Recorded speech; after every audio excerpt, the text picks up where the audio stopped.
নীল সমুদ্রের গভীরে ছিল এক অপূর্ব রাজ্য, জলরাজ্য।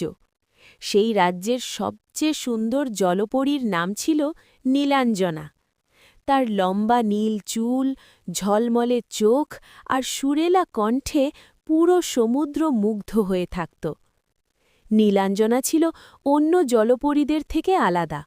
সে সব সময় সমুদ্রের ওপারের পৃথিবী, মানুষের জগৎ নিয়ে ভাবত। একদিন সে সাহস করে সমুদ্রের উপরিভাগে উঠে এল। সেখানে সে দেখল এক জেলে ছেলে, যার নাম ছিল অয়ন।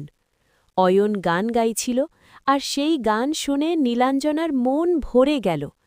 ধীরে ধীরে তাদের মধ্যে বন্ধুত্ব তৈরি হল। প্রতিদিন রাতে নীলাঞ্জনা উঠে আসত, আর অয়ন তার জন্য গান গাইত। কিন্তু এই বন্ধুত্ব ছিল নিষিদ্ধ। জলরাজ্যের রানী জানিয়ে দিলেন, মানুষের সাথে সম্পর্ক রাখা বিপজ্জনক।